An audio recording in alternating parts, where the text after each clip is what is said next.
Hi everyone and welcome to the kitchen. It's time for a Halloween spooktacular version of Baking with Jim. Does anyone else hate the saying spooktacular? It comes out once a year and I think it's really lame. This isn't a spooktacular, it's just a Halloween version of Baking with Jim. Today I am going to make some Halloween cupcakes from my wife's book, Tanya Bakes. That's her second book. She now has a third book available called Tanya's Christmas. You should get it. These, just to manage your expectations, mine will not look like this. As we know from Baking with Jim, icing is not my strong point, and also these decorations are amazing. They've got like pumpkins and cats, and the cupcake cases are lovely. The best I could find were like sweeties like this, and then skull and crossbones cases. But here's what you need: sweeties and skull and crossbone cases. You need milk, butter, egg. You need some orange food colouring. Got some caster sugar, some vanilla extract, some chocolate chips, some baking powder, some jam. There's a lot. Some cocoa powder, some plain flour, some caster sugar, and some icing sugar. Whew, let's get to work. Preheat your oven to 180 degrees and line the cupcake / muffin tray with paper cases. I can do that. 180. 1, 2, 12. Okay, so far so good. In a bowl, cream together the butter and sugar until light and fluffy. So that's 50 grams of unsalted butter softened and 180 grams of caster sugar. I need a bowl. I bought all the bowls because I'm going to need more bowls eventually, aren't I? So I'm going to put them there. Unfortunately, all my bowls are like kind of cute, so just assume that this is made of a skull or a pumpkin or something and it's scary. Right, 50 grams of butter. I need a knife. Knife! My favourite thing about butter is that some bright spark decided to put measurements on it, and whoever that was deserves like a Nobel Peace Prize or something because it's such a clever idea. So I know that 50 grams is right here. And what did I say? 180 grams of caster sugar, okay. 180 grams of caster sugar. Cream it together. It's at this point I'm realising that actually I'm going to have to put my flour and my cocoa powder and the baking powder all in, and the egg and the milk. So actually I'm going to upgrade to a bigger bowl, because otherwise I'm not going to have room. This one here. If you're watching this and realising that I've so far put things in the wrong bowl and I haven't got a knife out and I didn't get any bowls out in the first place and I had lots of caster sugar out for some reason, it's because last night Tanya had her launch party for her book, Tanya's Christmas, and I'm a little bit hungover and my brain isn't working quite right, so I'm being a bit sloppy. Apologies, but I still think these cupcakes are going to be great. Okay, my butter and sugar are creamed together, so next fold in the flour, cocoa powder and baking powder, then slowly add the milk, mixing as you go. So that is 100 grams of flour, plain flour, 60 grams of cocoa powder, 2 teaspoons of baking powder and 160 millilitres of milk. Okay. 100 grams of plain flour first. Let's start there. There we go. Ta-da. 60 grams of cocoa powder. Oh, it's a new one. Really? This is satisfying. Oh yeah. I like that. And 2 teaspoons of baking powder. For that, I need a teaspoon. And also while I'm there, I'm going to find a measuring jug because I need 160 millilitres of milk as well. Oh, this is new too. I wonder why it open. Gordon Bennett, I can't get into it. Who's Gordon Bennett, by the way? I just don't know who that is, but people say that, don't they? Ooh, Gordon Bennett. That's worth a Google, I think. Ah, there we go. 160 millilitres of milk. Going to go in gradually as I mix, because that's what it says in the instructions. 150, 160. That's more like it. I like it when you get to this stage and it starts to actually look like cake mixture rather than just a bunch of dry stuff in a bowl. Next step is to crack in the egg and add the vanilla extract and beat until smooth before adding the chocolate chips. So 1 egg and some vanilla extract. How much vanilla extract? Half a teaspoon. Plonk, plonk. Okay. Look how lovely that looks. Unctuous is the word, I think. Next step is to add 100 grams of chocolate chips. That doesn't seem like enough to me. I like chocolate chips. Oh, I've got chocolate chunks, not chocolate chips. That's good news. You know, I said it didn't seem like enough. It's basically the entire tub, so I'm just going to add the rest into it. There we go. Woo. Spoon the mixture evenly between the cupcake cases and bake for 15 minutes until springy to the touch. Transfer to a wire rack. Okay. I hate doing it when you have to do them evenly because I've got 12 here. If I take too much out the first one, you know, then I'm not going to have an even amount for all the other 11, you know what I mean? It stresses me out. What do you think, like a ladle full for each one? Just don't know, that might be too much. These cupcake cases are tiny. I'm panicking now, everyone. Yeah, oh god, no, you don't want a whole ladle full in there. They're tiny, so half a ladle full in each, I think. My biggest fear has come true, everyone. I have evenly filled cupcake cases, but 11 of them, and I've totally run out of mixture, which means that there's one spare, and 11 is an odd number, and I was supposed to make 12, but I'm not going to take an 11th out of each one and put it into there, because that is ludicrous. So, I'm making 11. That's really stressing me out. I was aiming for 12, and 11 is not an even number, but they're going in the oven for 15 minutes, which is also an odd number. I can't handle it. Alexa, set timer 15 minutes. 15 minutes. Starting now. Good.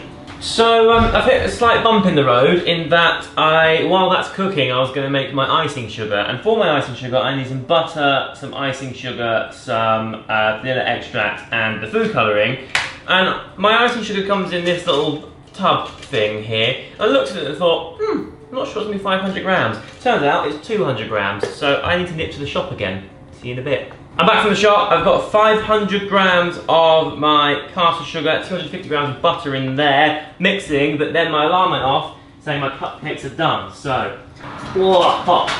Well, they look good though. That's the one with 5 in it. And that's the one with 6 in it. They look pretty good, you know, but they are warm, very warm. Back to my icing.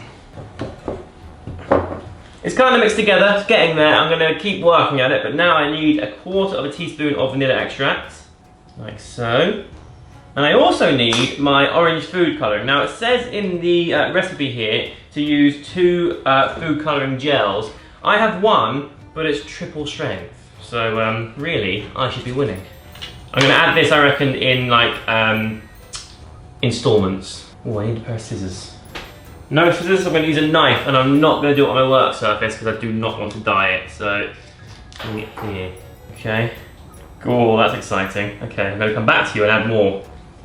But for now, that'll do. Watch me now get it all over my nice grey cashmere jumper.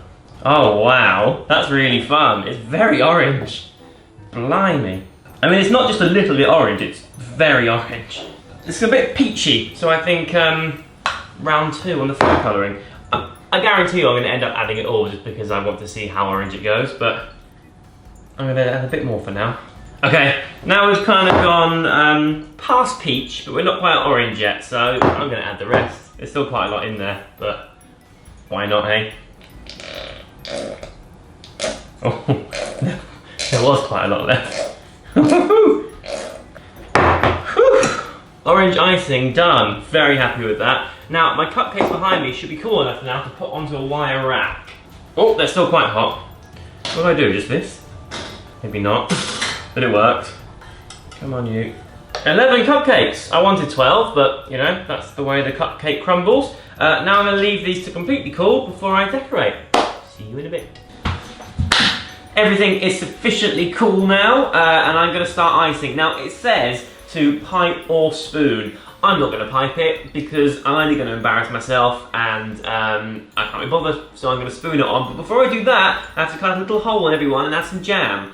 Do you think we use a knife for this and a spoon for the jam? Or do you think that's probably the best thing to do, isn't it? I'm going to jam them all first and then I'm going to ice them. I need another spoon. I love the smell of jam. It's special. And that also means that you get to eat all the little holes that you make. So it's a win-win. That's good. Okay. Jam. I thought maybe I should have got 2 spoons. That's right, I'll use my thumb. Oh, hello. It feels really weird pushing jam into a hole. Something quite sensual about it. Oh man, I'm really enjoying eating my little nobbins that come out. Okay, 2 done. Wow. Not to toot my own horn or anything, but if the little nipply bits on top of the cupcakes taste anything like the rest of the mixture, this is a good cake. So that is 11 jammy cupcakes, and now I'm going to put some icing on top. And again, I'm not going to actually pipe it on because I then decorate it with that stuff, which is going to hide all my beautiful piping anyway, so I may as well just spoon it. I need more spoons. How many spoons does this recipe take? Blimey. The thing is, now I've cut a hole in my cupcakes, they are lacking a little bit of structural integrity, you know? That kind of top curve was integral, I think. So now I'm gonna be very gentle. I also think less is more when it comes to icing. I hate a cupcake where it's just more icing than cake. I'm gonna add a tiny bit of water to my icing, just to loosen it a bit, I've decided. That's a better consistency, I think. Take 2 on the icing. I think it's fair to say I've gone quite rustic with this icing, but that's fine. I don't want it to look too pretty. It's Halloween. It's supposed to look ugly, you know?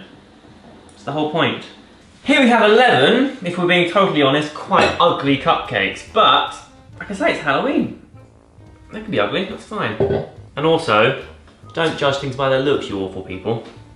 It's 2017, you know? Not quite done yet, because I have to put some awful, disgusting, scary Halloween decoration on top.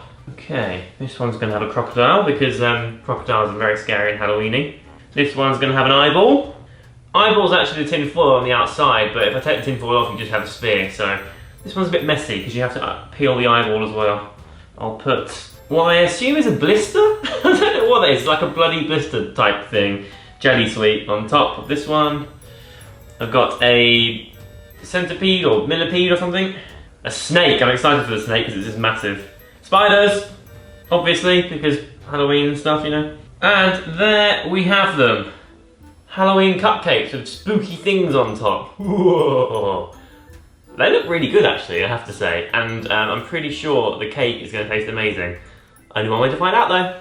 I'm going to have this eyeball guy right here. And I've kind of been eating the little bits from the top as I've been going. And I've been having bits of icing. And I'm actually quite sugared out, so I'm not going to eat the entire thing. I'm going to cut it in half.